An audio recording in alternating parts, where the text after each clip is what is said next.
I wonder what these tickets are going for. Oh, I bet you we can look. What are these tickets going for price-wise? Christmas Eve, I think that's the family day. I think I'm free. Christmas Eve's a big family day. Yeah. Well, for me.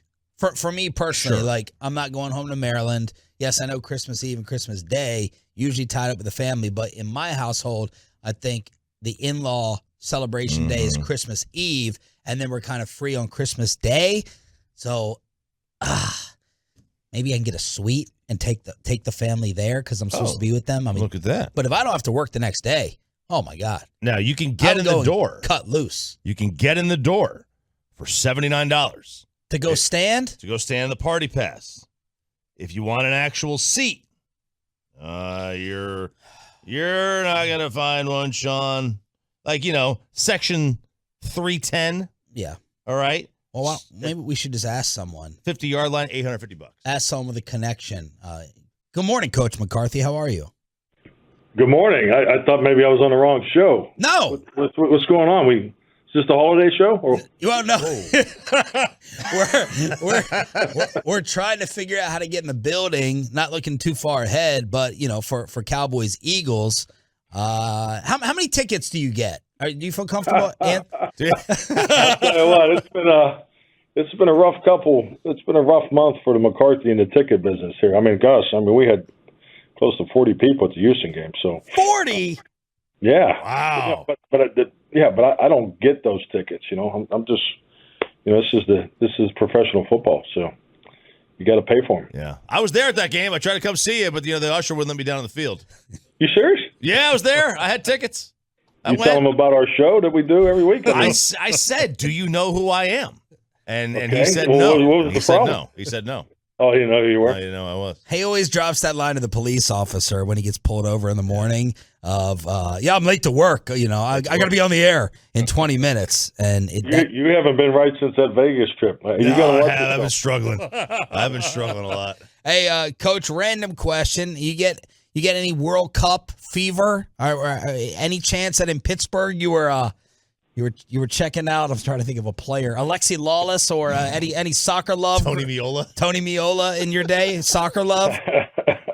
No, Pele was my first exposure to soccer. But what a great cup going on right now. It's our trainers they have the World Cup spirit, so they keep everybody posted on everything as you walk through the training room throughout the day. So it's great to watch, and obviously anticipation of it, coming to Dallas here in 4 years. So it's been great to watch. What was your best sport growing up?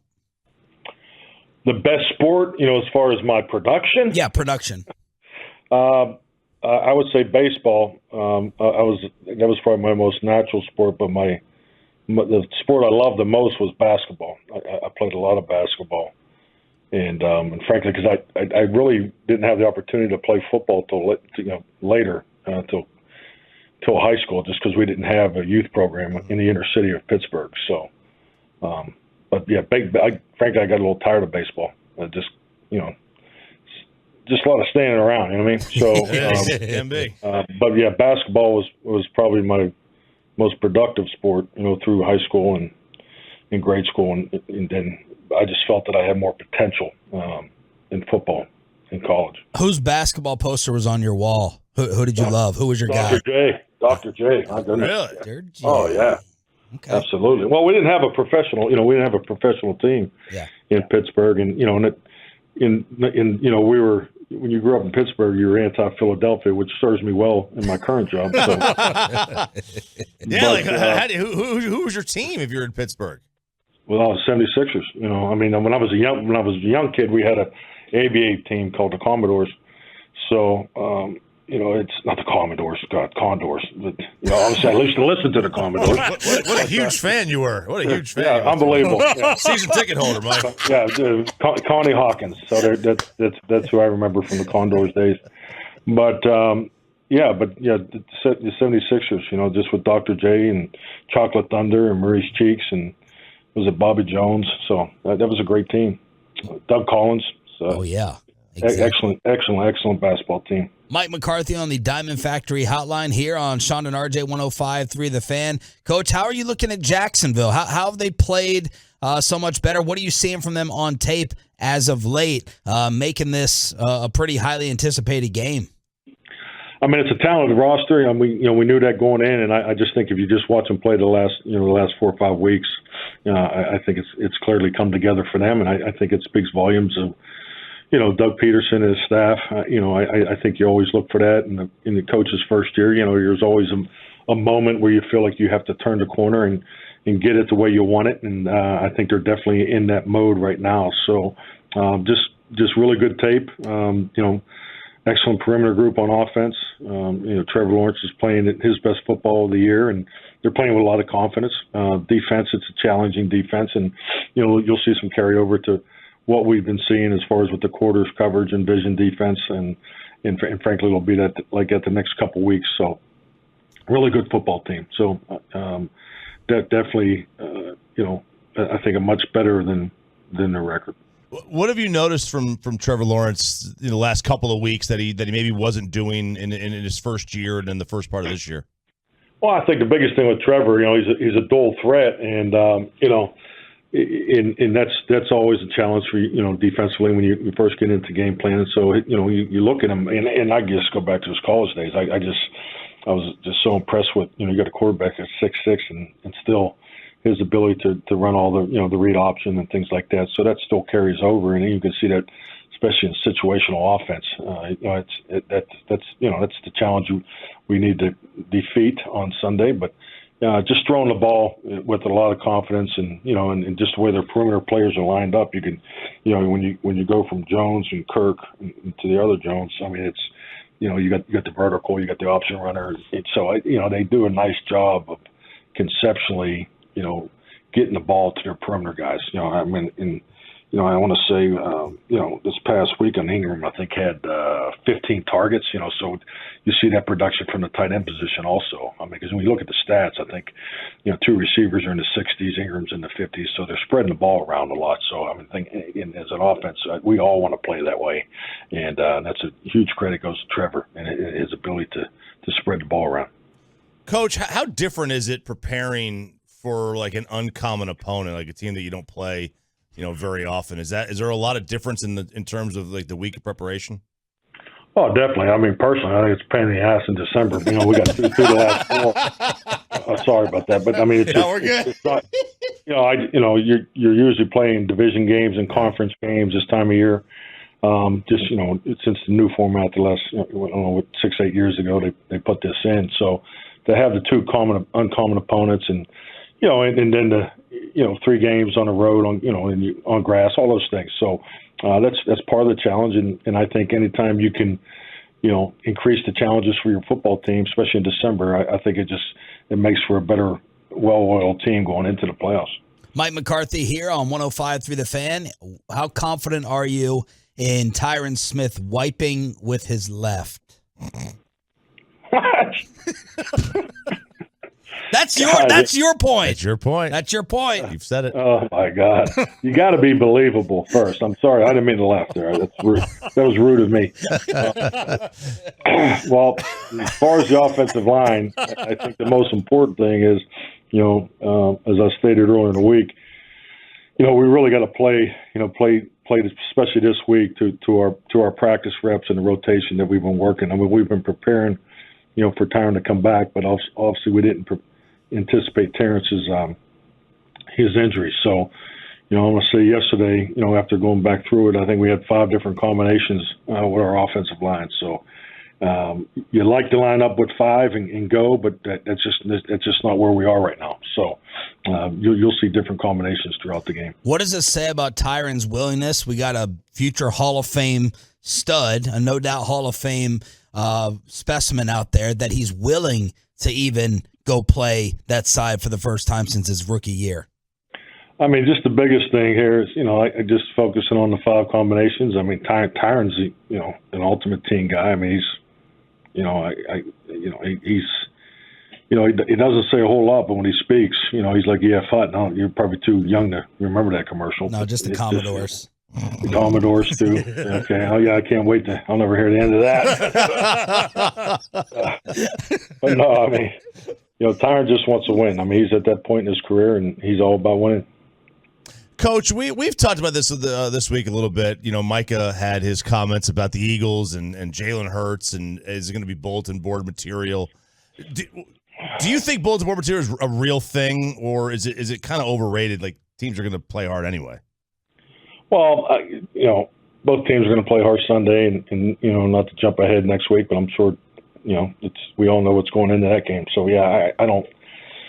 You know, I'm not a fan of it. You know, I'm into, you know, regulation of emotion and you know, in your resources. So if you know, this is such a difficult profession in just the competitiveness each and every week, and it's real. To waste any time on anything outside of winning is a waste of time. So yeah, I think we can all just, you know, focus as best we can and keep it about beating the Jaguars. So. But yeah, I'm not a big fan of it. What are your initial impressions of T.Y.? Everyone seems to be raving about his character. He seems to be an ultimate team guy. What are your initial impressions so far of Hilton? Oh, I mean, I don't know how you can't be impressed with him. I mean, just from his arrival, and you know, I love his personality and disposition as far as, you know, his approach, and has spent. You know, he's exactly what you'd want someone to do. He comes in and spends. He's here around the clock, you know, learning the language, you know, just getting an understanding of the particulars of each route. You know, conceptually, he's obviously played so much football, so the conceptual part, you know, for him was probably the easiest, the recognition of it. But just making sure that, you know, you got to get the routes, you know, the time clocks, and you know, and when you look at the way he does run routes, I mean, you know, he's so natural getting in and out of his breaks, and you know, his body language is easy to read, and you know, we just need time. You know, we just need time with him and the quarterbacks. Is his speed still there? Is he got a lot left? No, yeah, no, he can go. Yeah, he can, and boy, he just can really drop his weight and separate. So yeah, no, I've been impressed with him physically. Coach, last week you told us you weren't too concerned about the slower starts. Do you still feel that way after the way the Texans game went? Well, how did the start go last week? Well, it was a good first drive. Yeah. What's the definition of a start? Well, that's a very good question. I'm just trying. I want to give you a good answer. I'm trying to. We're on the same team here. So, okay. Yeah. I guess my reply would be the fact that the game was so close. I know they're all NFL teams, but the fact that it was so close before you guys were able to finally pull away. I mean, not a lot of people would think the Texans would be up 3 at halftime. That's what I was thinking as a slower start. Oh, no doubt. Hey, I mean, I get it. It's all fair. You know, we were both at the game, so RJ was. I couldn't get a seat from you. You hogged them all up with 50 people, so I wasn't there. Oh, it's 40. I mean, let's get the facts right, especially the start of the game. Who's counting? But no, I think the big thing is you know, the ability to you know, to make sure you go with the ebb and flow of the game. And you know, and frankly, you know, just coaching against Lovey for so many years, I mean, he just does an excellent job with, you know, with takeaways and in field position and special teams and so forth. And you know, if you'd have told me that we had 3 giveaways and minus, you know, 164 in field position, I would have told you we'd have been in a dogfight to win the game, and that's really what happened. I think, you know, and I'm not trying to spin it, but you know, I think these games are so valuable because the fourth quarter is you know, you get going into playoff football, December football. That's what these games come down to. So I mean, the experience of what we went through in the fourth quarter is outstanding. But you know, it's always a good place to be as a coach when you win, and you can walk into the meetings with a big old can of tough love. You know, you always got to have, you know, some level of tough love in your, you know, in your pocket. But you know, to be able to go in there Wednesday and go through it all, I mean, I think it's a good spot to be in. I'm very impressed with your journalism ethics here that you are. I know you got a major in business administration. Did you have a minor in communications, or you just learned this dealing with the media, checking the facts and questions and breaking them down? Because this is impressive. Well, I had a minor in economics and accounting, but I have a master's in sports administration. So my communication was clearly from on-the-job training, and I give both of you such credit for my development. Oh, do you do your own taxes? No. Can you do your own taxes? Is the question. I'll tell you what. You know the one thing about working in the NFL. I mean, you have to fill out taxes for every state that you compete in. So, God, what a nightmare! It's not that I would not want to do the taxes. Can you instantly do the tip at the table, or you have to use the calculator? Well, for as much as I tip, because I've worked in the service industry, it's pretty easy to do it. Yeah. Well, very impressive. There he is. Wow. And you're a I busser? would say mathematics is one of my strengths. Okay. All right. Busser or server? Excuse me? Busser or server, restaurant industry? I've been a bar back. I've been a bartender. I guess you can say I was a server. I mean, okay.